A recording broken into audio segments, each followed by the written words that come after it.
You can't see it. You can't smell it.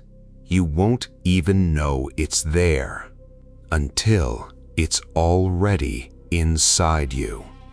Every year, an invisible threat, hidden in the most ordinary places, a barn, a cabin, a shed, sends perfectly healthy people into life-threatening crisis within days. This is the story of hantavirus, one of the deadliest viruses you've almost certainly never thought about. And what happens once it gets inside you is unlike almost any other disease on Earth. Picture a family heading to a remote mountain cabin for a weekend getaway. The cabin's been locked up for months. They throw open the windows, sweep out the dust, and settle in for the night. What they don't know is that somewhere in that dust, invisible to the naked eye, is one of the most dangerous viruses in North America.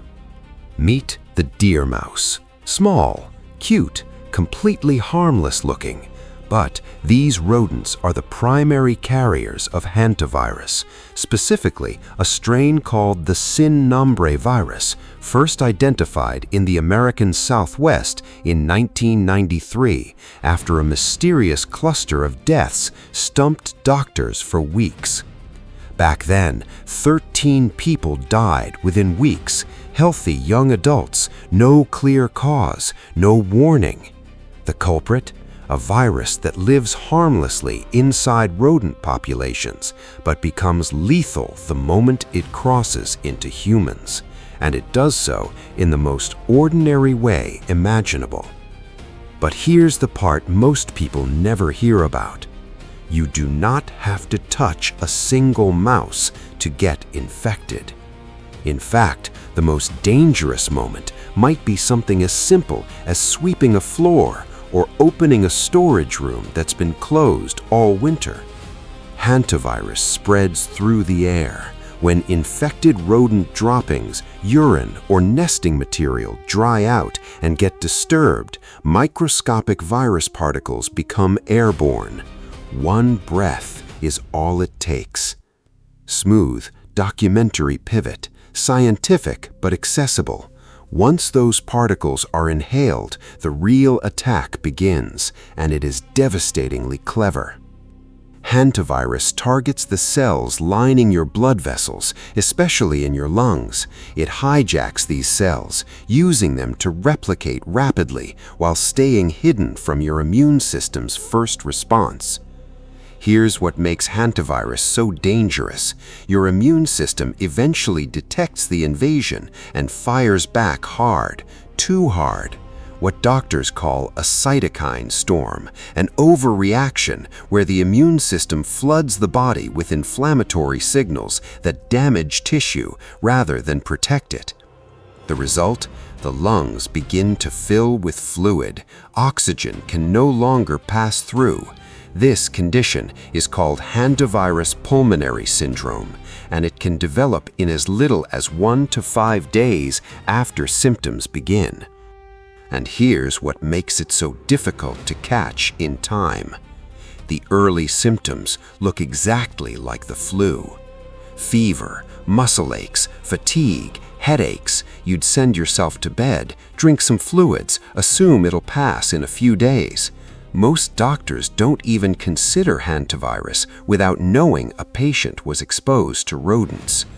But somewhere between day 3 and day 7, some patients cross a threshold. Breathing becomes labored, oxygen levels plummet, and without intensive medical support, sometimes a mechanical ventilator, the body simply cannot keep up. Hantavirus Pulmonary Syndrome has a mortality rate of approximately 38%. That means roughly 4 in 10 people who develop the severe form of this disease do not survive. There is no specific antiviral drug approved for hantavirus, no vaccine. Treatment is entirely supportive, keeping the patient alive while their body fights. Curiously, thought-provoking, Since its discovery in 1993, over 700 confirmed cases have been reported in the United States alone, across more than 34 states. And globally, different strains of hantavirus exist across South America, Europe, and Asia. But here's the question researchers keep wrestling with. Millions of people encounter rodents every year. Only a tiny fraction ever develop the disease. So, what determines who gets infected and who doesn't? Viral load, the amount of virus you're exposed to, matters enormously. So does your immune system, your genetics, and how quickly you receive medical care. But for the most part, exposure is the single biggest risk factor. And exposure is something we can control. The good news is, hantavirus, unlike airborne diseases that spread person to person, can be almost entirely prevented with the right knowledge and precautions. Step 1. Ventilate before you clean. If you're opening a cabin, garage, or storage space that's been closed, especially in rural areas, open windows and doors and let fresh air circulate for at least 30 minutes before entering. Do not stir up dust. Step 2. Never sweep or vacuum rodent droppings. This is how most people accidentally release the virus into the air. Instead, wear rubber gloves, soak the droppings with a bleach solution, 1 part bleach to 9 parts water, let it sit for 5 minutes, then wipe up with paper towels and double bag the waste. Step 3. Rodent-proof your space. Seal any gaps or cracks in walls, floors, and foundations larger than a dime. Store food in sealed containers. Remove clutter from garages and attics that give rodents places to nest. Step 4. When in high-risk environments, especially in the American Southwest, wear an N95 respirator mask, especially when cleaning areas with visible signs of rodent activity. And finally, if you feel flu-like symptoms within 1 to 5 weeks of any potential rodent exposure, tell your doctor immediately. Mention the exposure. Early supportive care dramatically increases the chances of survival. The dust we walk through, the old cabins we love to explore, the garages and sheds we take for granted.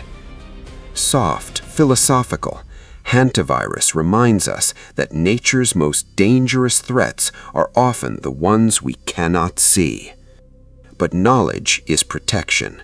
Now that you know how this virus works, how it enters, how it attacks, and crucially, how to stop it, you're already safer than most. This video gave you something you didn't know before. Hit subscribe. We cover the science behind the world's most misunderstood health threats every single week.